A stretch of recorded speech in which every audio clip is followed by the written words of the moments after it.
Olá, família! Estamos de volta. Que bom que estamos aqui juntos. Mais um encontro. Lembrando que a gente está discutindo esse livro aqui, Educadores do Coração. Já lemos o capítulo 11, aquele trechinho do Castigo Não Ensina. E eu prometi que a gente ia dar sequência. Então, estamos aqui gravando a sequência para não perder a nossa discussão. E eu estava usando o livro do Bruno, Uma Vida para Seu Filho.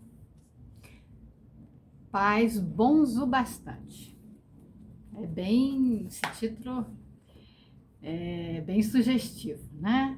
Dá uma, não sei, né? Dá uma animada na gente ou dá uma pega aí a questão da nossa responsabilidade para a gente ser realmente bons o bastante, mas é preciso entender que ser bom o bastante não é ser perfeito e que nós podemos ser bons o bastante para os nossos filhos. Basta que para isso a gente se torne mais consciente e passe a fazer o nosso trabalho de autoconhecimento. Porque não tem oportunidade melhor do que ter nos filhos um espelho para as nossas ações. Ter nos filhos a oportunidade de aprender a ceder, a combater o egoísmo. É uma experiência singular. É uma experiência que nos transforma. Então, a gente valoriza e daí o nosso trabalho, quando a gente educa os filhos, de se educar em primeiro lugar. Como eu falei no capítulo Porque o Castigo Não Funciona, e o Bruno fala que há uma enorme diferença entre adquirir disciplina por identificação com aqueles a quem se admira e ganhá-la por imposição autoritária. Isso nós já conversamos, acho que deu para entender, né?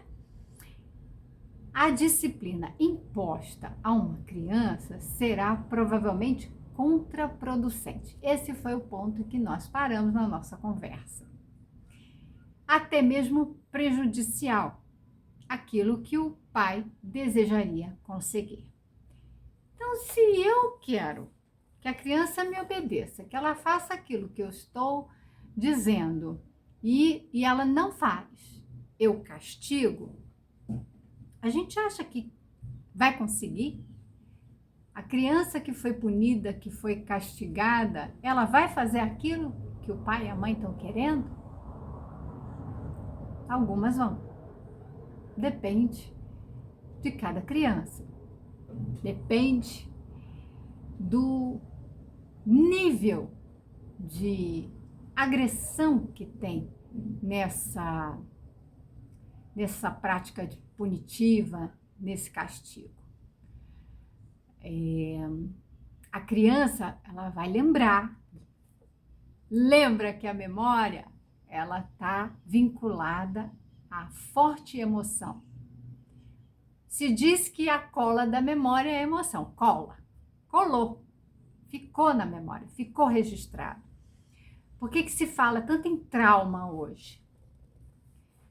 Porque nós vivemos experiências que ficaram marcadas na nossa memória pela emoção intensa que essas experiências trouxeram, né? Despertaram em nós.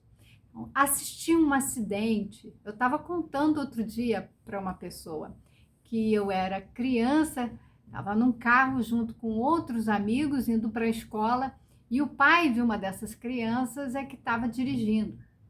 E ele bateu com o carro. Foi a primeira vez que eu estava ali num acidente, né? com carro, um acidente de trânsito. Ele não bateu em outro carro, ele bateu num equipamento que estava na estrada para contenção do muro, né, por conta de deslizamento de terra. E eu me lembro disso tudo. Eu devia ter o quê? Uns 6 anos, 7, talvez 7. Eu não lembro bem a idade, mas eu lembro que eu era criança, lembro do carro, lembro da minha amiga que estava sentada no banco da frente, porque naquela época a criança sentava no banco da frente, não usava cinto de segurança, sabe como é que é, né? Década de 80. E ela chorava muito.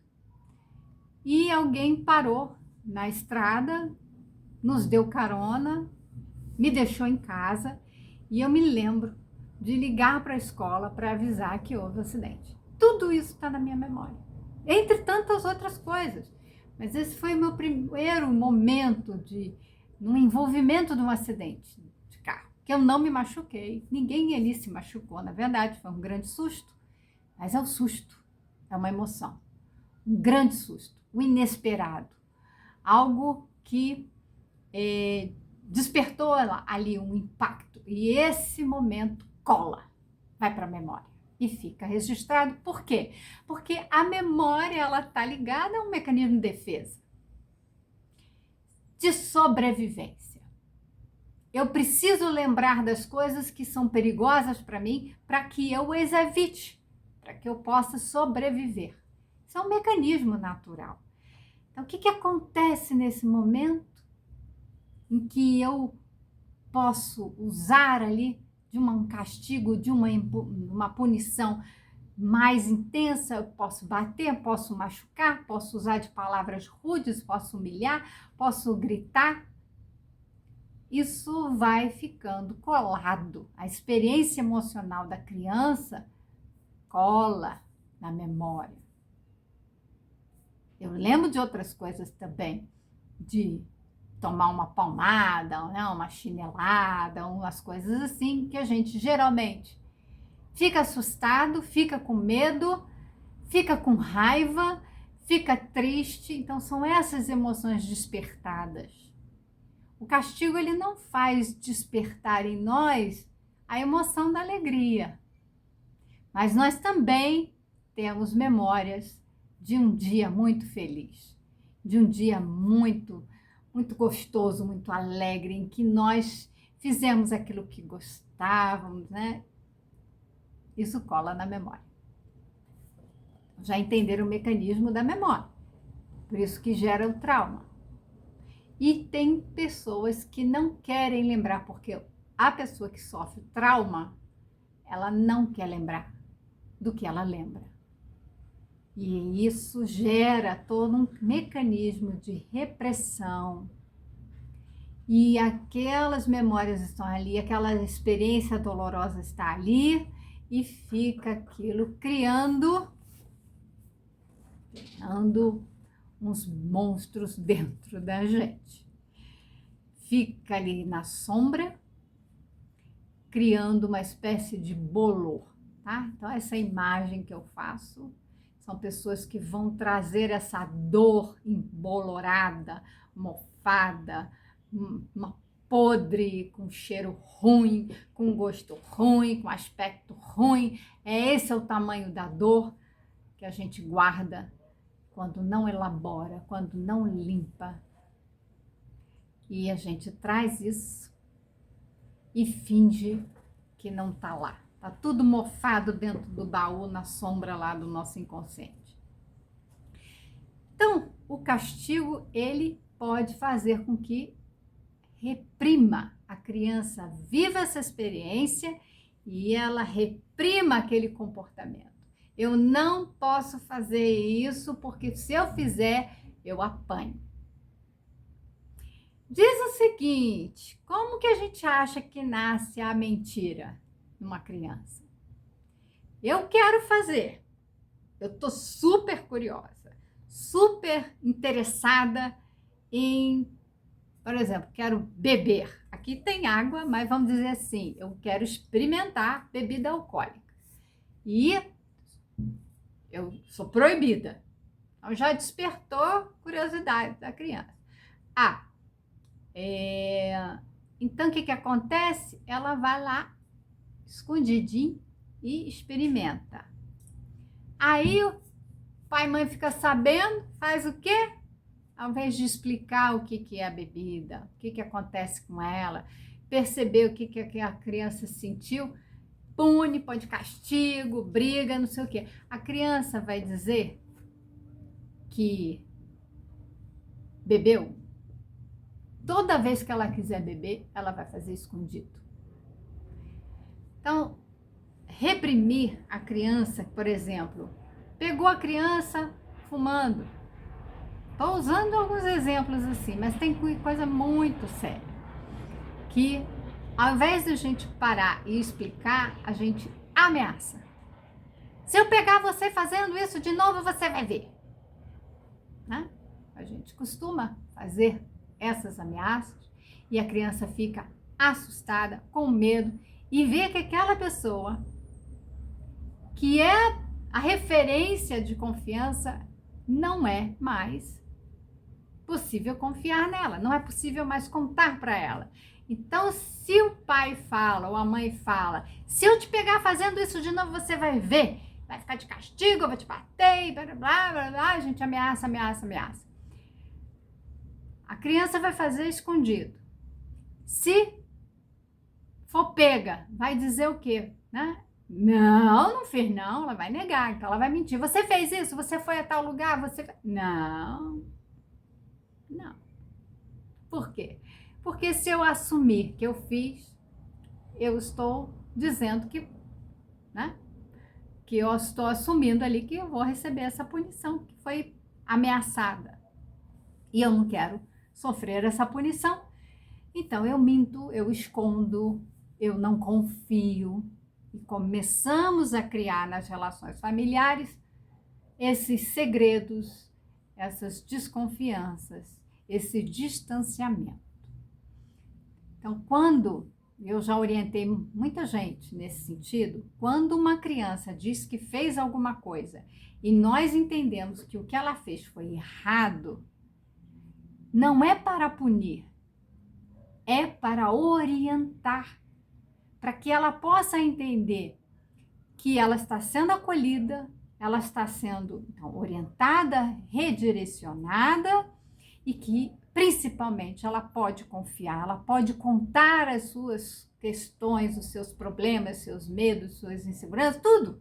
Ela pode contar. Aquela pessoa que confia nela, acredita nela e acolhe, ajuda, orienta, repara. Isso faz parte do processo. O erro, então, a Janinense vai falar, a gente errou, e errou faz parte. Não, o ser humano, não, o adulto adora falar que errar é humano, que errar faz parte do aprendizado, e que então a gente erra, tem que corrigir. Mas na hora que a criança erra, quer punir a criança? Então, ela fala aqui dos 3 R's da recuperação dos erros. Um é reconhecer o que foi que eu fiz. Então, reconheci, opa, cometi um erro. Reconciliar. Peço desculpas. Puxa, eu não sabia que eu tinha feito alguma coisa errada. Me desculpa. Será que a gente dá tempo para a criança ter consciência do que ela fez? Olha só que importante. Quando a criança faz alguma coisa, a gente grita com ela, diz que ela está de castigo, pune. A gente deu tempo para ela perceber o que foi que ela fez, porque a criança às vezes não sabe o que foi que eu fiz. Eu fiz isso e, poxa, tomei uma chinelada, alguém gritou comigo, já me puseram de castigo. Mas o que foi que eu fiz de errado? A educação está em dizer o que a criança fez de errado. Ao dizer para ela, olha, isso aqui a gente não deve fazer, vamos prestar atenção aqui no que você fez. O que você fez aqui? Pergunta. Explore com a criança. O que foi que você fez aqui? O que você acha que aconteceu aqui? Não diga para a criança que ela errou. Deixa a criança perceber o que foi que ela fez. Quando ela percebeu o que foi que ela fez, ela, eu fiz isso. E, me desculpa, já começa o processo de reparação, de reconciliação com o outro, de reparação do erro, e ela vai resolver por último. E no Espiritismo nós temos a doutrina dos Espíritos falando desse processo do arrependimento. Não basta só se arrepender. Eu estou arrependida porque eu errei. Então, me perdoe. A gente pede perdão. Mas vai se reconciliar. Vai recuperar. Vai reparar o erro. Vai fazer de novo. Se não der para fazer nessa existência, vai ter que voltar em outra para fazer. Isso é recuperação. E com isso a gente aprende. É assim que a gente aprende com o erro. É somente dessa forma que o erro é pedagógico. Quando a criança e nós olhamos para aquilo que nós fizemos e o que foi que eu fiz? Olha, teve esse resultado. E assumir as consequências daquilo que a gente fez. Quando eu percebo, eu tenho consciência, então a tomada de consciência em primeiro lugar. Eu tomo consciência daquilo que aconteceu, do que foi que eu fiz. E percebo os efeitos daquela minha ação, ação e reação, os efeitos, as consequências. Eu percebo as consequências, eu planejo. Primeiro que eu já sei que aquilo ali não era o melhor caminho. Então, já aprendi que aquilo ali não é legal, agora eu tenho que aprender o que é legal, o que é bom fazer, o que é correto fazer, qual o melhor caminho, ainda que eu não saiba, porque o erro, ele dá essa oportunidade, mas ele não diz em si o que é o certo fazer. Isso eu preciso aprender. Então, olha, eu tenho que estudar mais. Eu tenho que estudar, tenho que ler, eu tenho que conversar com alguém, procurar um especialista, procurar um profissional que saiba. Eu tenho que buscar recursos para eu poder desenvolver aquilo que eu não sei fazer, que eu errei. Então, se eu vou instalar um equipamento novo e eu não leio o manual, eu vou fazer de qualquer jeito, posso errar. E aí, o negócio não está funcionando do jeito que eu queria. O que eu preciso fazer? Preciso ler o manual. Aí eu vou ler o manual. Vou tentar fazer. Ok, eu estudei, encontrei recursos. Agora eu estou aprendendo, vou fazer direito. Ainda assim, não consegui montar o equipamento direito. Então eu preciso chamar um profissional que consiga fazer isso, que tenha experiência em fazer isso. Eu preciso, ou então assistir uma aula de alguém fazendo. Então, hoje em dia você vai lá e tem uns vídeos no YouTube, né? Com os tutoriais, a gente faz lá, acompanha e vai montando junto. Pronto, aprendi, agora eu sei o que é fazer o certo. Esse é o caminho da aprendizagem. Então, o erro em si, ele não diz o que é o certo a se fazer, mas ele indica aquilo que não é. Nesse processo, a gente vai tomando consciência, reconhecendo, reconciliando, reparando. Não precisa castigar, tá? Isso é um ponto que a Jane Nelson traz para a nossa conversa aqui. Outra coisa, ele continua. Então, a criança acaba reprimindo, né? Mas o castigo não lhe ensinará uma autodisciplina. Há muitas formas melhores de fazer isso. A gente viu agora. O pai que se deixa levar pelas emoções provocadas pelo mau comportamento do filho e o castiga, hesitaria mais em fazê-lo e teria menos certeza se admitisse para si mesmo que está, na verdade, fazendo isso. Ou seja, castigando o filho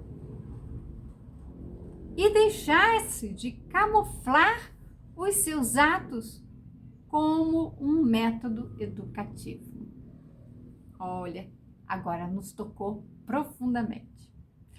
Porque ele está dizendo que quando nós, os adultos, castigamos uma criança e chamamos isso de método educativo, nós estamos camuflando, nós estamos dando ali um colorido, um disfarçado para uma ação que diz mais de nós do que da criança. Quando a criança faz alguma coisa que nos incomoda, despertou em nós alguma coisa que nós não queremos olhar, porque já reprimimos quando éramos criança. E agora estamos reprimindo a outra criança. Então, já ouviu falar na criança interior ferida? Então, já a nossa criança está lá. Lembra do que eu falei do baú nas sombras ali? A sombra é um lugar no inconsciente, né? Jung usa dessa expressão, mas tem um lugar dentro de nós que está ali, que é uma sombra que a gente vai colocando as coisas que todo mundo acha que é ruim, inadequado, e a gente vai pondo ali porque brigaram comigo porque eu agi dessa forma. Então eu não posso agir dessa forma. Eu vou reprimindo e vou colocando lá dentro. E vou colocando dentro dessa forma. O que acontece com um lugar fechado, escuro? Como eu falei, vai criando esse mofo, esse bolor. As coisas lá dentro não vão ficar bonitas. Vai ficar tudo cheirando muito ruim, precisando de uma boa faxina. Tem muita dor naquilo que a gente reprime. Aí eu diria sofrimento, né? Mas quando a gente faz isso, a gente precisa se olhar. De que sofrimento que eu estou falando? Do meu. Do que eu reprimi, do que eu não suporto ver no outro, do que eu não suporto nessa relação de ter que lidar. Eu vi um filme ontem, saiu na Disney, vi com meu filho, Red Vermelho, né? E eu esqueci o restante do filme, mas eu vou colocar aqui nas descrições. Esse filme fala de uma menina de 13 anos entrando aí na adolescência, né? Uma pré-adolescente, e existe naquela família, né? nas mulheres, isso é interessante também, porque envolve as mulheres da família,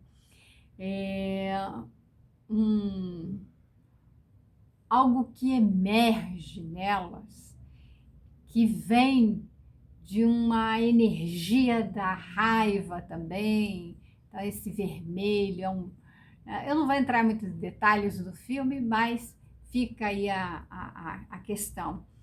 Então, isso vem, eclode, aparece quando essas emoções, né, da raiva precisam ser manifestadas. Só que tem muita repressão. E muita exigência daquelas mulheres, e quando que elas eram crianças, de serem perfeitas e responderem às necessidades de perfeição dos pais. Os pais são extremamente, as mães, na verdade, porque eu estou falando de um ciclo de mulheres, mães extremamente exigentes, as matriarcas, né? E passando de geração em geração, essa tradição, essa cultura de exigir do outro essa perfeição. E é muito interessante o filme porque despersonaliza. A criança não pode ser quem ela não pode se expressar livremente, ela reprime quem ela é para mostrar aquilo que o outro quer que ela seja. Isso eclode. Só que vem numa menina agora que ela luta para ser quem ela quer. Ela fica numa ambivalência, ela quer corresponder às expectativas da mãe, mas ela também quer ser quem ela é. Ela quer se descobrir. Ela está nessa fase, né, da adolescência, que é muito interessante, porque essa fase da adolescência, a gente dá uns nomes tão pejorativos, aborrecente e tal. Mas por quê? Eles estão numa fase que eles querem diferenciar. Eu não sou a minha mãe e meu pai. Eu não sou essas pessoas que estão aí meditando as coisas até então, quando eu era criança. Mas quem eu sou, eu não sei exatamente quem eu sou, quem eu estou me transformando. Isso tem que vir, eles se identificam com grupos. Então, uma fase de muito cuidado, de muita atenção que a gente deve ter, muito respeito, para orientar e direcionar aquele espírito que está num corpo adolescente, que está numa nova fase desse processo reencarnatório, mas que essas coisas que ficam reprimidas uma hora aparecem, quando aparecem vêm às vezes de uma forma monstruosa, como eu falei no vídeo anterior. Então não queremos que essas feridas fiquem abertas em nós, que monstros fiquem habitando os nossos calabouços no inconsciente. Que fique a coisa apodrecendo lá dentro. É preciso fazer essa libertação, é preciso abrir essas caixas, é preciso ir limpando dessas coisas e cicatrizando essas feridas, entendendo que essas repressões, elas... Primeiro, a gente não deve olhar a educação que a gente recebeu como, tá tudo errado, fizeram tudo errado, eu fui maltratado, fizeram o que podiam. Tá? Lembra no que eu comentei? A gente tem que ser o melhor que a gente puder. Um bom pai, uma boa mãe, o melhor que a gente puder. Não vamos ser perfeitos. Nós precisamos aprender muitas coisas, precisamos tomar consciência, por isso que nós estudamos. Precisamos estudar porque precisamos ter recursos, precisamos tomar consciência. Agora, não basta, como eu falei no vídeo anterior, só a instrução racional. Preciso elaborar e ter os sentimentos para com isso, para que a gente possa proteger a vida, como Maria Montessori falou. Então, nós temos aqui que é preciso admitir que nós de fato estamos castigando os nossos filhos e não educando. E que aquilo vem de nós, que essa raiva, esse desconforto, esse mal-estar diz mais a nosso respeito. Caso contrário, pode enganar apenas a si mesmo, mas não engana a criança. Então, se nós ficarmos assim, nós estaremos mantendo essa podridão dentro de nós, essas feridas dentro de nós. E continuaremos nos iludindo, achando que somos bons pais, que estamos fazendo o trabalho educativo, que estamos ali direcionando a nossa criança para o bem, porque se eu não tivesse castigado, punido, ela não teria se tornado o homem de bem que se tornou. Será que ela não teria se tornado alguém muito melhor? Vamos dizer que ela se tornou a pessoa de bem, né? Estou falando a expressão homem de bem por conta do Evangelho, segundo o Espiritismo, mas será que ela não se tornou essa pessoa de bem porque ela se reprimiu tanto para ser a pessoa perfeita que foi exigida? E que, na verdade, ela tem tanta coisa mal trabalhada, mal elaborada dentro dela, que se ela desse vazão àquilo tudo, ela estaria longe de ser quem ela se mostra. Então, é esse disfarce, essa camuflagem, nós vivemos então de máscaras. Mas a criança não, a criança ela vai perceber isso. Só que a criança vai começar a reprimir se ela for, colocada nessa situação de ser exigida o tempo todo de ser perfeita e não ser educada para ser a melhor pessoa que ela puder.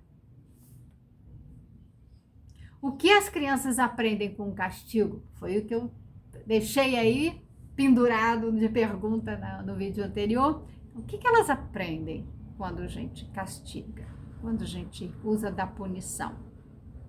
É que o poder faz a justiça. Olha que forte.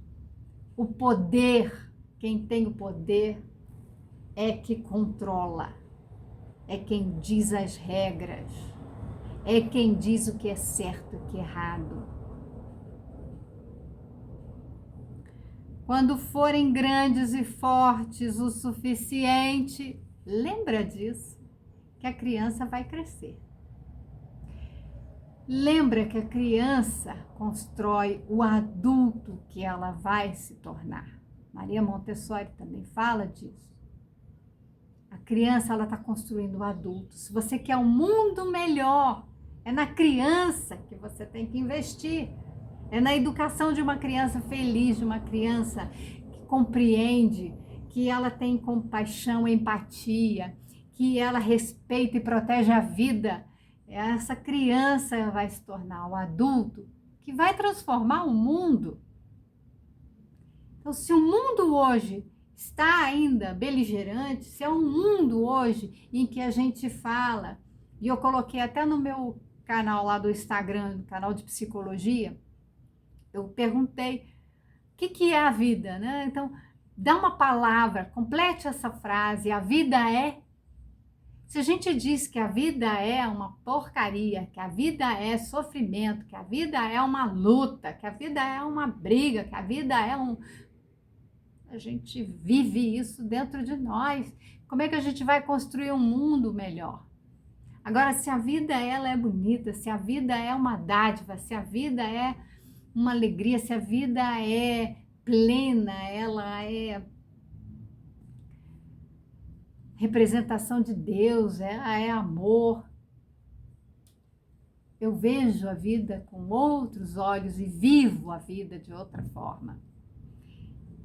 Então, isso é muito importante porque essa visão, essas metáforas que a gente usa, representa como a gente vê e vive.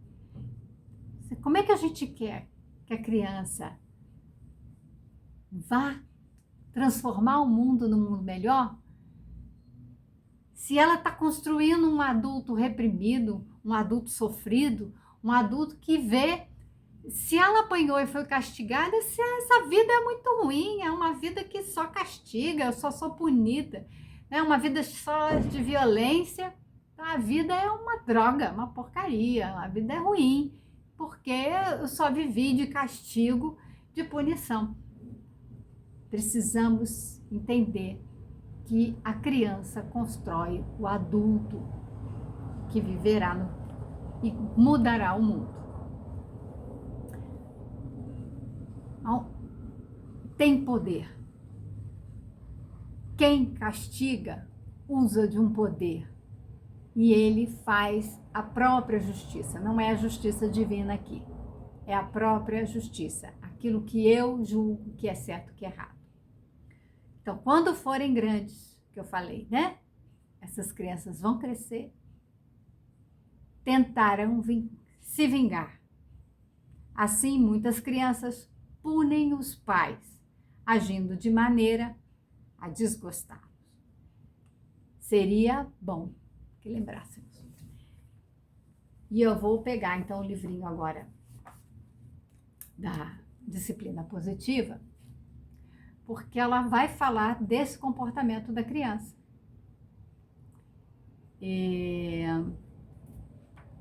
Quando ela fala da punição, tem dois momentos aqui. O poder mal dirigido. Primeiro que o poder não é ruim, tá? Nós temos a autoridade parental. Nós temos poder e temos que exercê-lo. Mas como? De que forma nós vamos usar do nosso poder? Porque nós temos esse poder. E nós temos a responsabilidade. É nossa função guiar, orientar as crianças, educar as pessoas. O poder em si não é uma coisa ruim. O poder, ele é importante.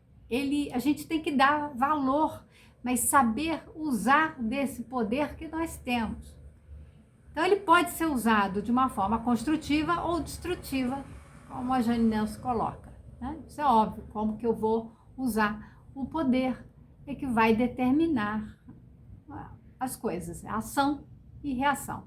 Como que eu vou usar desse poder que eu disponho no papel que eu exerço, seja no meu trabalho, seja nas minhas relações, né, familiares, com amigos, enfim, eu recebo títulos, tudo isso é provisório, né? A gente sabe que é uma condição que é temporária. Nós temos o poder aqui, poder, né, nos nossos, para exercer, né, as nossas atividades aqui no planeta. Então, é uma questão muito atrelada à posição, a status sociais, condições políticas, enfim, nós temos aí algo que nos dado que pode ser retirado. Mas quando nós nos tornamos pai e mãe, nós temos um poder ali, que é reconhecido por lei e se chama poder parental, poder familiar. Porque eu sou responsável. Tá? Eu já falei que todos nós temos que cuidar das crianças, né? Então, todos nós somos responsáveis. Mas o pai e a mãe são soberanos nesse aspecto. Eles vão responder diretamente pelo cuidado, pelo que acontece com os próprios filhos e filhas. Então, cuidado com o uso desse poder. Existe para algumas crianças a necessidade também de se colocar. Elas querem se mostrar. Elas querem exercer esse poder também. Elas querem dizer para os pais o quê? Eu quero dessa forma, eu quero do meu jeito, eu quero fazer assim. Então, o que acontece? Criança, por exemplo, ela quer desenhar. Ela pega um giz de cera e ela entende que a parede é um lugar bacana para desenhar. E o pai e a mãe acham que não, que a parede não é um lugar legal para desenhar. O que a gente pode fazer? Disputa de poder, quem manda sou eu, você não vai fazer porque eu não quero, a parede tem que ser branca do jeito que eu quero, tem que ser limpa e você não vai rabiscar e tira isso daqui, você toma as canetinhas, os giz de cera, lápis de coisa, essas coisas, tira tudo isso e guarda. Se a criança for de temperamento mais forte e desafiador, nessa disputa de poder, ela pode pegar e vou me vingar. E aí ela pega e pode rabiscar em outro lugar, ela pode pegar uma chave e riscar, ela pode fazer comportamento que a gente vai chamar de vingança. Jane Ness fala desse comportamento, né? Mas nós podemos criar uma situação. Ser firme na parede não vai poder. Usar desse poder e ser justo. Você quer desenhar? O que você acha da gente colocar um papel na parede? Mas você vai desenhar no papel e vai preservar a parede. Porque a parede é difícil de você limpar. Mas o papel, a gente pode fazer um painel, valoriza. Faz um quadro, faz um painel. Eu já vi casa em que atrás da porta da cozinha a criança podia usar. E a criança aprende com isso, que ela pode fazer o que ela quer dentro de certos parâmetros, dentro de certos limites, que ela precisa respeitar o espaço do outro, mas ainda assim ela tem a liberdade para fazer algumas coisas que ela quer. Então ela passa a equilibrar. Ela vê que há possibilidades, ela vai aprendendo a manejar, a respeitar regras, a entender que tem limites. Então, existe muito conteúdo que ela aprende quando a gente respeita a criança, usa da nossa firmeza, mas com gentileza e cria condições para que a criança possa fazer e se desenvolver usando também do que ela quer, das suas criatividades, do seu potencial, porque quando a criança manifesta, geralmente não é uma vontade caprichosa, é uma necessidade de desenvolver, do seu desenvolvimento psicológico, emocional, também físico, tá? Porque às vezes a criança precisa subir uma escada, porque ela precisa aprender a movimentar o corpo dela para adquirir aquela habilidade. E a gente diz, escada é perigoso, não pode subir. Por mais que a gente queira proteger a criança está mostrando que ela precisa desenvolver esses movimentos e adquirir essa habilidade. E a gente vai lá e... Então veja que a vingança é um comportamento possível. Então vamos dar uma paradinha por aqui, porque eu já vi que a gente usou bastante do nosso tempo para discutir esse tema. Então nós vamos continuar sobre isso, porque é um tema crucial na educação, quando a gente fala dos nossos relacionamentos e dessa criança que vai se tornar o adulto do futuro e que está nas nossas mãos, o poder que a gente tem de conduzir essa criança para que ela se torne uma pessoa boa. E como a gente falou nos primeiros vídeos, né? Nossa meta aqui é conduzir a criança para Deus, né? Para o amor, para respeitar os ensinamentos que Jesus nos deixou. Então, todos tenham uma ótima semana, fiquem com Deus. Eu estou gravando esse vídeo de uma forma bastante antecipada, então eu não vou falar das inscrições, mas eu vou gravar um videozinho assim que nós já tivermos fechado o nosso grupo de estudo e vamos produzir vídeos com esse grupo de estudo de todos esses temas. Agradeço a sua presença, a sua participação. Fiquem com Deus, muita paz e até o nosso próximo encontro.